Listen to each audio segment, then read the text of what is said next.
Cher ami Gorkab vient me rejoindre. Ah, c'est bon, on n'a plus de lumière, on est dans le noir. Ah, merci, merci à la technique. Donc, applaudissez, il va marcher le micro 3. Applaudissez Gorkab, si, il va marcher. Il faut juste mettre le son sur le micro 3. Bon, il est allumé, hein, je crois. Voilà, ça marche. Voilà, alors, 2001, c'était bien, et il y a eu une suite.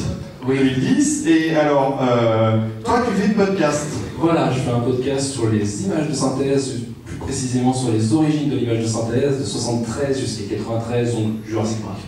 D'accord, oui c'est vrai qu'après c'était lancé quoi. Voilà, on va dire ça. Et donc, il y a un épisode, une moitié d'épisode exactement, qui est consacré à 2010, enfin à une partie spécifique de 2010. Spécifique de 2010, ouais, effectivement. Le 8 il était sur The Last Starfighter et 2010, mais bon, on n'a pas The Last Starfighter, c'est pas la non, on n'a pas The Starfighter ce soir, on l'a eu une fois, on l'aura peut-être on fera peut-être la nuit rétro gaming. Donc l'épisode qu'on va voir ce soir, moi je vous recommande si vous aimez ça d'aller voir les autres épisodes qui sont sur YouTube, pareil, CGM. Voilà, sur la chaîne YouTube Gorkab, tout simplement. Gorkab, c'est marqué, je crois. Ça sera marqué. Ou alors sur Facebook. Et, voilà. Et ben, je te remercie parce que tu as spécialement sous-titré l'épisode en plus. Sous-titré en anglais pour ceux qui sont anglophones. Je ne sais pas s'il y en a dans la salle ce soir, il y en a probablement.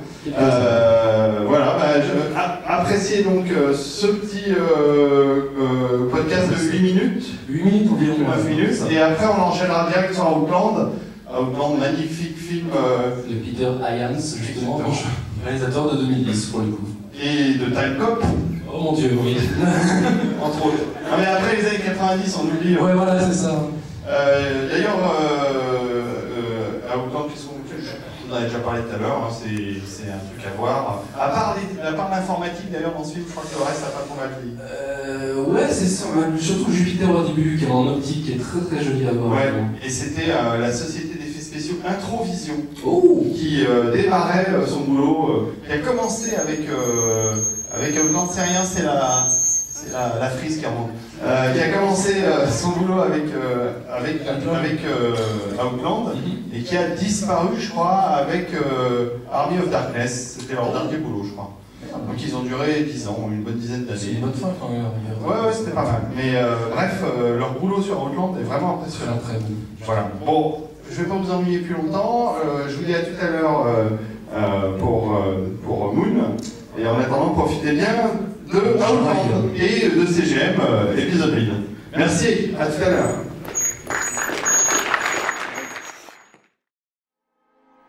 Vous pensiez que Tron était le premier film avec de l'image de synthèse? Que le morphing était apparu pour la première fois au cinéma avec Willow? Que Pixar ne faisait que des courts-métrages avant Toy Story? Que Disney était les premiers à intégrer de la synthèse dans leurs films d'animation? Pauvre naïf. Bienvenue dans CGM, l'émission qui retrace pour vous les débuts de l'image de synthèse au cinéma.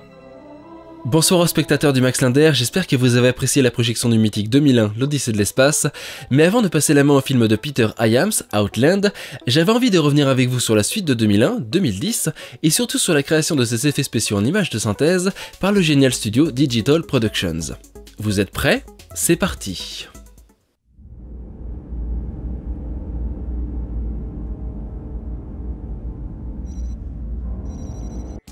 Non, ça c'est Outland du même réal. On la refait. Comme son nom l'indique, 2010, l'année du premier contact, et la suite de 2001, l'Odyssée de l'espace de Stanley Kubrick, sorti 16 ans auparavant. Réalisé par Peter Hyams, que certains d'entre vous connaissent pour Time Cop ou encore Outland justement, le film raconte l'histoire d'un équipage américano-soviétique parti en mission pour Jupiter afin de faire toute la lumière sur le dysfonctionnement de l'ordinateur HAL 9000, le tout dans un contexte de guerre froide. Mais qu'est-ce qu'ils sont méchants ces Russes! En parlant d'informatique, d'ailleurs, notons que l'auteur du livre original, feu le célèbre Arthur C. Clarke, avait étroitement collaboré avec le réalisateur et ses équipes sur de très nombreux aspects du film via un système de messagerie email entre 1983 et 1984. On n'était pas prêts, cherchez pas. Mais laissez-moi vous lire un extrait de ces échanges. C'est stupéfiant. Lorsque j'ai vu ça, je leur ai dit qu'il y avait encore beaucoup de travail à faire, qu'il y avait des problèmes de couleur, mais que cependant, il y avait du potentiel. J'ai menti comme un arracheur de dents, c'est juste incroyable. Mais je ne veux tout simplement pas qu'ils sachent à quel point je suis enthousiaste. Mais de quoi Peter Hyams pouvait-il bien parler? Eh bien, découvrons-le ensemble. Voici Jupiter, simulé en images de synthèse par Digital Productions en 1984. Bien évidemment, montré tel quel, sachant que Lucasfilm's Computer Division était déjà passé par là en 1982 avec Star Trek 2 et en 1983 avec Le Retour du Jedi, on pourrait croire que ça n'a rien d'impressionnant. Et pourtant, il s'agissait là d'une véritable révolution. Allez, un peu d'histoire ? En 1968, lorsque 2001 l'Odyssée de l'espace sort dans les salles obscures, aucune sonde spatiale n'a encore été envoyée pour observer Jupiter de près et le grand public a alors encore une grande méconnaissance du sujet. Néanmoins, tout cela va très vite être remis en question au cours de la décennie qui va suivre, grâce aux immenses découvertes rapportées par les sondes Pioneer et Voyager entre 1973 et 1979. À partir de là, plus question d'utiliser de simples photos comme dans le film de Kubrick, Jupiter est désormais reconnu de tous comme étant une géante gazeuse et, en ce sens, ne possédant pas de surface à proprement parler. Dès lors, même pour les space opéras, dépeindre la planète au cinéma devient une tâche ardue, alors imaginez le calvaire pour une production avec un minimum de réalisme comme 2010.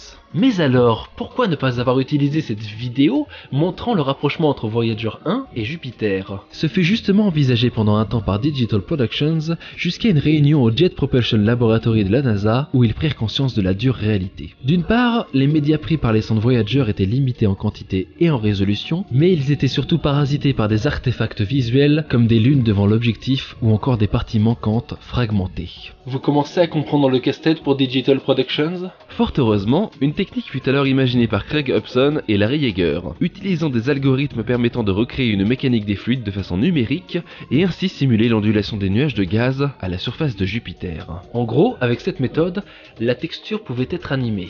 Restait cependant le problème de source pour créer la dite texture. Les photos des sondes étaient jugées imprécises? Pas grave, elles allaient quand même servir pour le film, mais seulement en tant que canevas pour la texture de Digital Productions. Cette base, c'était en fait un agrandissement d'une mosaïque de clichés pris par Voyager 2, imprimée sur une large surface de 2,40 m pour permettre à un artiste de redessiner du détail par-dessus en utilisant la technique de l'aérographe. Une fois finalisée, la peinture fut capturée à la verticale par une caméra 65 mm afin d'obtenir le meilleur résultat possible, avant d'être finalement digitalisée en 4 fois sur le craie XMP avec une résolution de 2560 par 2048 pixels par morceau. Même un iPad n'affiche pas ça aujourd'hui. Mais pour créer la fameuse mécanique des fluides numériques dont je vous parlais plus tôt, et ainsi reproduire le flottement des nuages donnant cet aspect si particulier à la géante gazeuse, une simple texture ne pouvait suffire. La peinture scannée fut alors divisée en particules. De 5 à 10 millions de particules pour être précis. Ces particules, couplées à un programme simulant les ondulations de l'atmosphère de Jupiter, permirent ensuite de donner du mouvement à la texture et ainsi de délivrer une animation crédible de la géante gazeuse. Restaient néanmoins quelques problèmes de mémoire inhérents au craie XMP qui obligèrent notamment les animateurs à baisser la qualité des textures à une résolution de 1400 par 1000 pixels pour le rendu. Des problèmes finalement réglés de par l'utilisation de textures dites non linéaires aux extrémités compressées pour permettre un étirement logique sur la sphère en 3D. Au total, quelques 3600 images furent rendues avec une impressionnante définition pour l'époque, 6400 par 3240 pixels, avant d'être finalement enregistrées sur pellicule en 3200 par 1620 pixels.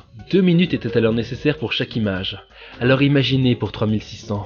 Le long métrage final, quant à lui, fera la part belle au travail de Digital Productions, même si l'on y dénotera quelques soucis de continuité. Ainsi, au moment où la planète est aspirée par les monolithes, on peut aisément voir qu'il s'agit de la même animation répétée plusieurs fois, alors que le vaisseau russe Leonov change clairement de position entre deux plans. Le résultat, pourtant, sera probant. En seulement 2 films, la compagnie fondée par Gary Demos et John Whitney Jr. aura révolutionné la façon d'utiliser les images de synthèse au cinéma et prouvé que la technique était capable de supplanter les effets spéciaux traditionnels. Il y a 30 ans de cela, ce n'était bien sûr qu'un premier pas, et l'on reverra Jupiter en images de synthèse à de nombreuses reprises dans les années qui vont suivre, notamment en 1997 dans Contact de Robert Zemeckis ou encore en 2014 dans Jupiter Ascending des Wachowski. Mais ceci est une autre histoire, car dans le prochain épisode de CGM, nous explorerons le domaine des longs métrages d'animation avec Rock'n'Roll et Star Chaser, les 2 premiers dessins animés occidentaux avec de l'image de synthèse, sortis en 1983 et 1985. D'ici là, plusieurs adresses pour soutenir et obtenir plus d'informations sur CGM, Tipeee, Twitter, Facebook, mais aussi mon site gorkamnitrix.com.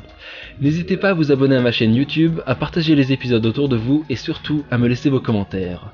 Car si vous le faites, comme dirait Dave Bowman, voici ce qu'il va vous arriver. Something wonderful.